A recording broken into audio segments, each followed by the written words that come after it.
Bien, bonjour à tous. Alors, je vais vous faire part un petit peu de notre expérience à Rothschild. Alors, nous ne sommes pas en lien direct avec les oncologues, mais par le biais du service de neurologie auquel ils font en général appel et dans lequel nous travaillons comme centre de compétences en termes de rééducation pour les affections neuromusculaires, en particulier les neuropathies périphériques. Ah. La flèche du bas.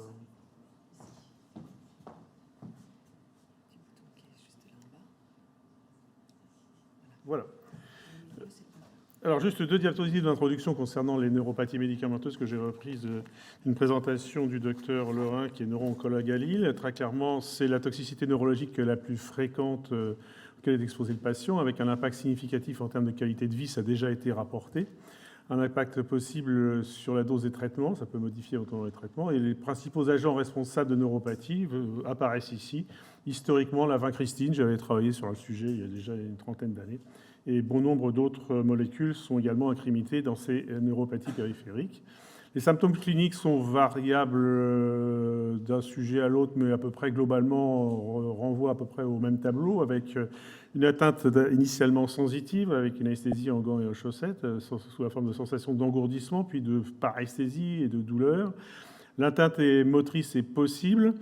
J'avais fait une observation quand j'étais interne sur une patiente qui avait fait une tétraplégie d'emblée sur sa première cure de vincristine, et il s'est avéré qu'elle avait une CMT manifestement sous-jacente qui n'avait pas été diagnostiquée. Donc on verra l'intérêt des comorbidités évaluées. L'atteinte dysautonomique est possible et l'atteinte des nerfs crâniens est également possible. Donc le rôle du médecin rééducateur va être, à mon avis, essentiel à ce niveau-là dans l'évaluation des troubles de l'équilibre et de la marche. Donc ce dont va se plaindre le patient, parce qu'une fois de plus, on va partir de la plainte du patient, ça va être alors soit le trouble moteur, soit le trouble sensitif. Alors souvent, il est surtout mieux écouté quand il y a des troubles moteurs objectifs que quand il y a simplement les troubles sensitifs. Il n'empêche que la plainte va être donc à celle de l'accrochage du pied, une instabilité du pied par instabilité de la cheville, puis éventuellement au-delà un dérobement, une sensation de chute en avant, de chute en arrière, donc d'embardée latérale, d'instabilité en milieu obscur, donc ça témoigne de l'ataxie. Et donc c'est vraiment le problème de l'instabilité prédominante, sans vertige vrai, en l'absence d'atteinte vestibulaire associée. Donc on va faire notre évaluation avec une évaluation donc classique d'une neuropathie longueur dépendante, en regardant ce qui se passe au niveau des muscles intrinsèques des pieds, puis progressivement des releveurs, des extenseurs, de la cheville et du genou. Ça, tout médecin PR est capable de faire cette évaluation. On va surtout s'intéresser aux troubles sensitifs. Alors, les troubles sensitifs, ça va être l'évaluation du sens de la position articulaire, le test au diapason qu'on va scorer du niveau des orteils, de la cheville et du genou, et puis une évaluation de l'équilibre statique, avec également une évaluation de la sensibilité plantaire tactile, mais qui est moins importante pour ce qui est de sa répercussion en termes de troubles de l'équilibre. Il existe un score pour les neuropathies sensitives qui a été proposé par les neurologues il y a déjà quelques années. C'est un score qui est assez simple.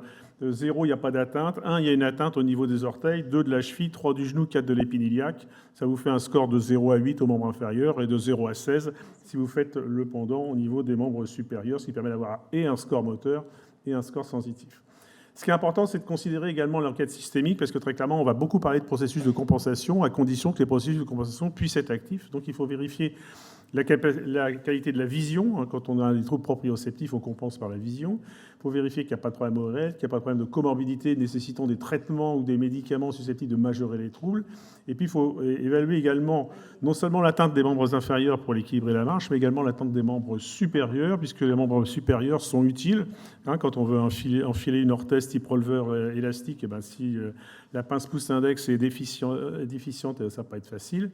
Et puis, c'est le problème également de la compensation. Quand on veut porter une canne, quand on a une ataxie des membres supérieurs et qu'on porte une canne, on a besoin à la fois de regarder sa main, de regarder le bout de la canne et de regarder ses pieds. C'est une triple tâche qui se traduit par le fait qu'on reste debout sans bouger. Donc, très clairement, ces processus de compensation nécessitent, une fois de plus, que le capital de compensation soit intact, d'où le problème de la pathologie initiale et des traitements adaptés. Alors l'évaluation de l'équilibre, ça se fait par des tests génériques. On va tester l'appui bipodal, l'appui unipodal, le time up and goal, le functional wish test. On va faire le Berg essentiellement quand on prend les patients à l'hôpital de jour, parce que c'est un test un peu long, mais qui est assez enrichissant en termes de résultats. Et puis on va faire des examens posturographiques avec plateforme de force qui vont nous apporter des éléments importants sur vraiment le poids des entrées sensorielles.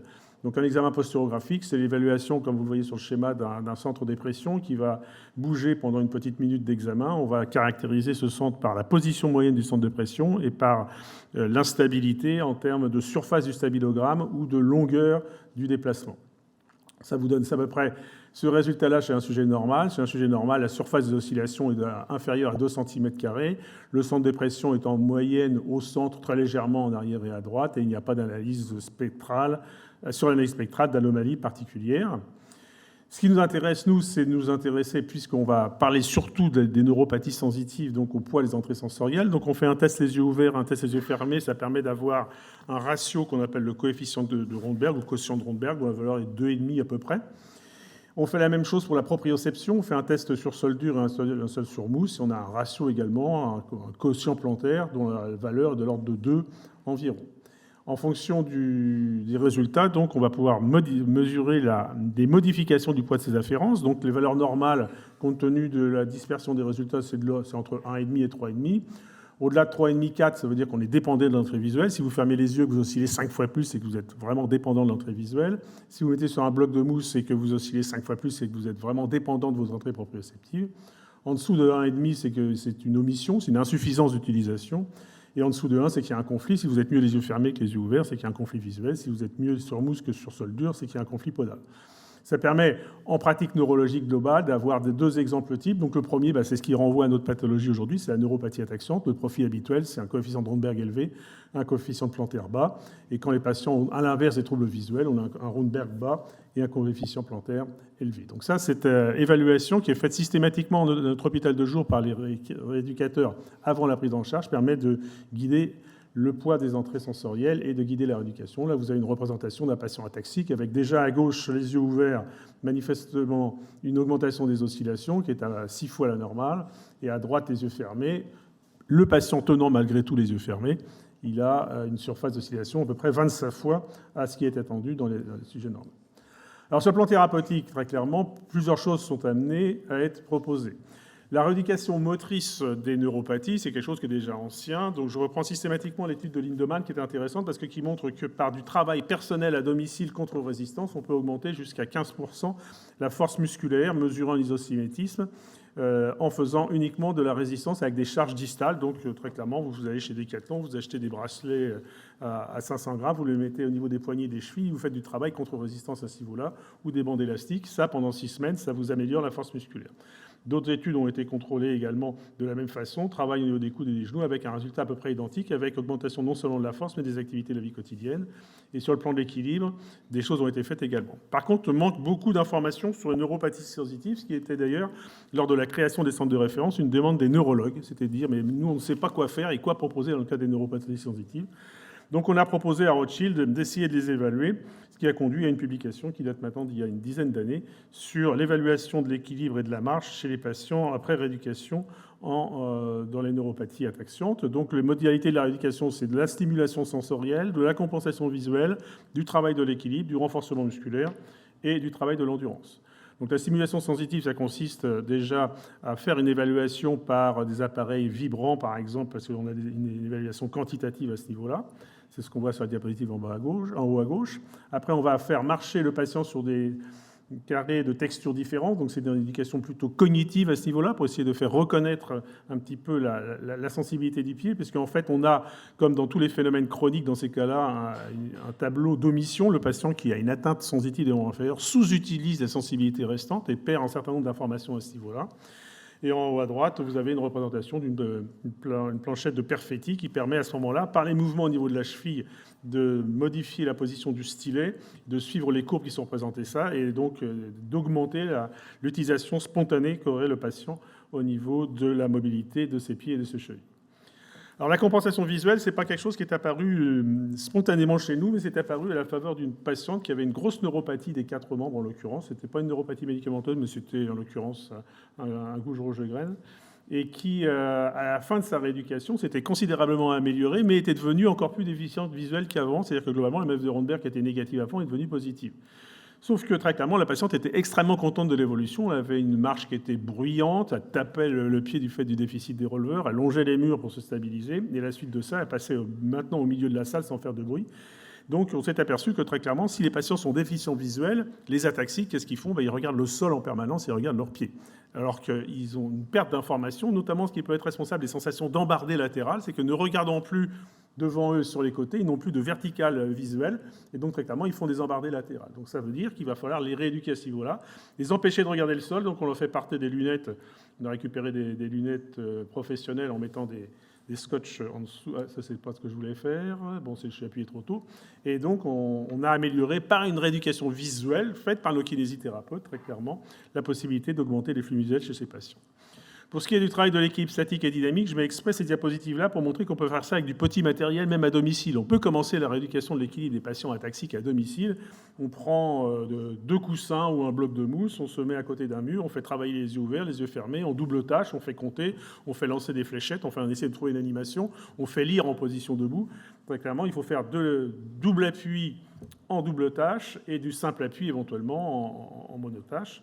Après, on peut complexifier progressivement et si ça nécessite, on prend le patient en hospitalisation. Donc là, on peut en sécurité le prendre dans une structure comme ce qu'on a développé à Rothschild où il y a des harnais de sécurité qui permettent à un seul kinésithérapeute de s'occuper du patient en toute sécurité sans avoir de crainte de chute. On va rééduquer le patient en dynamique avec ses appareillages, donc là en l'occurrence avec des releveurs pour la patiente qui est là. Puis on peut utiliser éventuellement des plateformes du commerce dynamiques qui ont l'intérêt de faire de l'activité encore plus dynamique que l'activité statique qui est insuffisante en l'occurrence. On va faire du renforcement musculaire, donc renforcement musculaire, appui unipodal sur une plateforme. On va faire du renforcement musculaire au niveau du tronc. On a montré par les études que très clairement, l'instabilité ressentie par les patients pouvait être liée à l'extension du déficit neurologique au niveau du tronc. Et puis après, on va faire du travail de l'endurance sur cyclo-ergomètre, membre inférieur ou membre supérieur si c'est nécessaire, que le déficit est plus important. Simplement, une diapositive pour montrer un petit peu le résultat. On a évalué nos résultats dans une série de 30 patients neuropathiques, dont 7 avaient des neuropathies médicamenteuses, en l'occurrence, par rapport à un groupe contrôle. On voit très bien que sur l'évaluation initiale à droite, tous les scores cliniques étaient perturbés. Le Berg était à 45, ce qui est à peu près le seuil qu'on s'accorde à utiliser comme seuil de risque de chute accentué chez nos patients. Le Functional Reach Test était diminué de 7 cm, le Time Up and Go était augmenté de 2 à 3 secondes à peu près. Donc manifestement, on était dans la situation de patients avec une répercussion clinique de leur instabilité. Après rééducation, le Berg s'améliore, le FRT s'améliore, le Time Up and Go s'améliore. Certains patients voient le Rondberg disparaître, mais ça c'est purement parce qu'on leur a montré qu'en position debout, quand ils étaient penchés en avant, les yeux fermés, ils s'éloignaient de leur risque de chute arrière. Donc du coup, tous ceux qui étaient instables, les yeux fermés, finissaient par acquérir une stabilité des yeux fermés. Et ça, c'est, je dirais, lié à l'acquisition et au travail en rééducation. Parmi les autres points qui sont importants en termes à côté de la rééducation et de l'auto-rééducation, très clairement, le chaussage, qui est important notamment au tout début. Très clairement, on a besoin éventuellement de compenser par des chaussures un peu montantes et un peu stabilisantes les phénomènes d'instabilité ressentis par le patient. Donc ça, c'est un problème souvent de choix personnel. Après, on peut appareiller, bien évidemment, les patients dès qu'ils deviennent déficitaires par un releveur souple. Une fois de plus, c'est ce petit releveur souple qui est très utile, pas cher, mais qui nécessite une bonne dextérité manuelle. Donc, si on atteint des membres supérieurs, ce n'est pas forcément si simple. On reviendra plutôt à un releveur rigide à ce moment-là. Et pour ceux qui sont les plus dynamiques, on prendra des releveurs en carbone, dont il existe maintenant sur Internet toute la présentation de tous les modèles. Mais ce sont des releveurs pour lesquels le choix se fera. Soit le patient a vraiment besoin d'une amélioration de l'équilibre statique et un releveur rigide suffira, soit il aura besoin d'une activité dynamique parce qu'il voudra continuer justement à faire du sport sur la préconisation de son oncologue. Et dans ces cas-là, autant avoir affaire à des orthèses sur mesure dynamiques qui permettront de reprendre une activité de la marche, voire de la course dans certains cas. Pour conclure, très clairement, ça a été soulevé, mais le coping est important sous la forme des stratégies d'adaptation par rapport à la déficience. Donc, il est important que la prise de conscience soit faite. Et quelque chose qui est important, c'est qu'on s'est aperçu que quelquefois, la seule évaluation clinique et instrumentale de nos patients améliorait la situation. Le fait de leur faire prendre conscience qu'ils étaient instables, leur montrer pourquoi, leur parler des afférences sensorielles, des composantes motrices, etc., fait que même en l'absence de prise en charge en rééducation de 2 jours, déjà, les choses s'amélioraient lors de la visite suivante. Ça va introduire le coping, je dirais, une stratégie de modification du comportement. C'est le problème de l'écologie au quotidien, de l'utilisation des aides techniques, de l'adaptation à la fatigue. Et tout ça va conduire à une réduction du nombre de chutes. Simplement, dernière diapositive, 2 méta-analyses récentes, donc février 2023, mars 2023, sur les effets d'intervention et d'exercice pour réduire la gravité des neuropathies périphériques induites par la chimiothérapie. Donc voilà, donc les études sont concordantes pour montrer qu'à travers la littérature, très clairement, il existe une possibilité de prise en charge et de réduction des symptômes chez nos patients. Donc ça, c'était un élément qui est important à considérer. Donc dans la conclusion, je voudrais dire que, une fois de plus, tout ça est très dépendant du patient, donc il faut avoir une lecture attentive de la plainte des patients, que les réponses vont être variables et graduées pendant la situation, mais je crois qu'il est important que l'information soit donnée aux patients très clairement, très précocement. Le vécu qu'on a, nous, c'est que, évidemment, la filière étant oncologue, essentiellement le JGR, dans la filière de Bicêtre, puis le neurologue, puis le rééducateur, on a des patients qui arrivent chez nous des mois, voire des années après le début de la symptomatologie pour la rééducation. Et très clairement, cette sensation d'instabilité, très clairement, est quelque chose qui est assez anxiogène chez les patients. Donc je crois qu'il serait important de décrire que parmi les effets secondaires attendus de la chimiothérapie, outre les effets douloureux pour lesquels se pose le traitement pharmacologique, très clairement les effets sur les membres inférieurs. Je n'ai pas parlé des membres supérieurs parce que j'ai également des observations de plexie radique ou de complications touchant les membres supérieurs à ce niveau-là. Mais il serait important que les patients soient informés et aillent assez rapidement chez le kinésithérapeute. Alors le problème en effet, c'est que tant que c'est une neuropathie sensitive, souvent c'est moins pris au sérieux qu'une neuropathie motrice. Le patient qui a un STAP et qui fait du bruit, on le prend au sérieux. Celui qui dit « moi j'ai une sensation d'instabilité », ça paraît subjectif. Oui, faut sortir le diapason et tester tout ça. Donc ça, c'est important que l'information passe. Et puis sachez que donc la rééducation et l'appareillage sont validés dans les neuropathies, donc il ne faut pas avoir peur d'accéder aux rééducateurs patentés dans ce genre d'indication, voire aux centres de référence, comme ceux qui sont montés dans le cadre du centre de référence des maladies neuromusculaires. Voilà, je vous remercie de votre attention.